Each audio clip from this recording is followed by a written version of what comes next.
नमन अग्रबंधु। आओ तिस्साओ, राज्याभिषेक की तैयारी कैसी चल रही है? मैं राजभवन से ही आ रहा हूँ। वहां पर आपके राज्याभिषेक की पूरी तैयारी है। सभा भवन नव वधू की तरह सजाया गया है। रंग बिरंगी पताकाएं, द्वारों पर तोरण, मंगल कलश, धरती पर चित्रित अल्पना, मृदंग और वीणा का संगीत, चंदन और अग्नि की सुगंध और वेद पाठियों का साम गायन। राजभवन के बाहर हजारों नागरिक अपने नए राजा की एक झलक पाने को बेचैन है। अरे हाँ, एक संदेश देना तो भूल ही गया महामंत्री का। क्या है? महामंत्री ने कहा है कि जब राज्याभिषेक की घड़ी आएगी, शंखों का संवेद स्वर होगा। उस समय आप सभा भवन में राज्याभिषेक के लिए प्रवेश करेंगे। अभी समय है। बहुत दिनों बाद ये घड़ी आई है। अग्रबंधु, पितामह चंद्रगुप्त मौर्य की राज उपाधि देवा नाम प्रिय थी। आपकी राज उपाधि क्या होगी? हमारे पास पितामह चंद्रगुप्त के खड्ग है, उनके समान मेरी भी राज उपाधि देवा नाम पी होगी। वाह! राज तिलक के बाद लोग जय जयकार करेगा, देवा नाम प्रिय राजा अशोक की जय, देवा नाम प्रिय राजा अशोक की जय।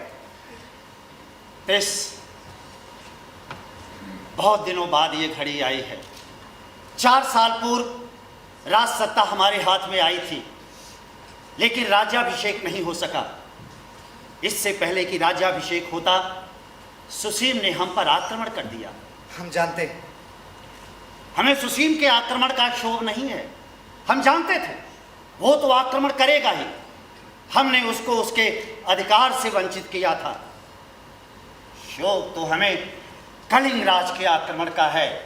उनसे तो हमारा कोई बैर नहीं था। कलिंग राज सुसीम के मित्र थे। तो क्या हमारे शत्रु थे? हमारे भी तो मित्र थे, किंतु उन्होंने सुसीम का साथ देना उचित समझा और हम पर पूर्व से आक्रमण कर दिया, जिस समय हम पश्चिम में सुसीम के आक्रमण से जूझ रहे थे। कलिंग राज के इस विश्वासघात को हम कभी नहीं भूलेंगे। अग्रबंधु, भूल जाइए ये सब। आज बहुत ही पुनीत दिवस है। अपने अग्रबंधु को राजाधिराज बना देखना मेरा स्वप्न था। आज देवी भी होती तो कितनी प्रसन्न होती। बच्चे और महेंद्र संगविद्ता भी। माता पिता का सबसे बड़ा सुख होता है अपने बच्चों को अपनी आंखों के सामने बड़ा होते हुए देखना। मैं इस सुख से वंचित रह गया। न जाने कैसे हो गए वे। सब सकुशली है। बच्चे अपने नाना के साथ हैं। आर्या देवी कदाचित संघ की शरण में चली गई हैं। अब वे भिक्षुणी हैं। कोई आश्चर्य नहीं है। आरंभ से ही बुद्ध में उसकी अटूट श्रद्धा थी। किंतु आपको कहाँ मिल गई? आपने उनको कैसे ढूंढ लिया? मैंने नहीं ढूंढा, उसने मुझे ढूंढा। कैसे? उसने अपना वर स्वयं चुना। कैसे? आपने पहले नहीं बताया ये? इससे पहले जब मैं गांधार का शासक था तो मैंने पश्तूनों के विद्रोह को बहुत क्रूरता से कुचल दिया था। उसके बाद जब मैं उज्जैनी का शासक बनकर आया तो कुछ पश्तून प्रतिशोध लेने के लिए मेरे पीछे पीछे यहाँ उज्जैनी आ पहुंचे। एक दिन अकेले जब मैं कहीं जा रहा था घोड़े से तो उन पश्तूनों ने हम पर आक्रमण कर दिया। हे भगवान, फिर क्या हुआ?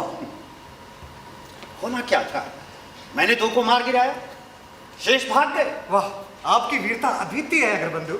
संयोग से उस समय बौद्ध विहार के लिए देवी जा रही थी। उसने शिविका से इस घटना को देखा और दूसरे दिन मिलने के लिए मुझे अपने घर बुला लिया। आप गए? हाँ, जाना पड़ा। वहां उसने मुझसे विवाह का प्रस्ताव रखा। वो आपकी वीरता पर मुग्ध हो गई? मैंने कहा, देवी देख लो, मैं वीर अवश्य हूं लेकिन कुरूप हूं। मेरे मुख पर ये काला धब्बा है। तो उसने कहा, चांद में भी तो धब्बा है। तो आपने क्या उत्तर दिया? उसके उत्तर ने मुझे निरुत्तर कर दिया। मुझे हाँ कहनी पड़ी। महाराज, बस एक क्षण। क्या कर रहे हो? रंग लगा रहा हूँ महाराज। कहाँ? इस काले धब्बे पर। क्यों? इसे थोड़ा हल्का कर रहा हूँ। क्यों? क्या ये काला धब्बा मुझे कुरूप बनाता है? नहीं महाराज। क्या इसके कारण मैं कुरूप हूँ? तुम मुझे कुरूप समझते हो? मैं कुरूप नहीं हूँ। नहीं हूँ मैं कुरूप। मुझे कुरूप समझते हो?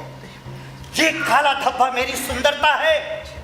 मैं प्रियदर्शी हूँ, देखने में सुंदर, प्रियदर्शी, तो मुझे रोज समझते हो। अग्रबंधु, अब छोड़िए इसे। अभिषेक की घड़ी आ गई है, देर होगी तो मुहूर्त निकल जाएगा। आइए अग्रबंधु, आइए।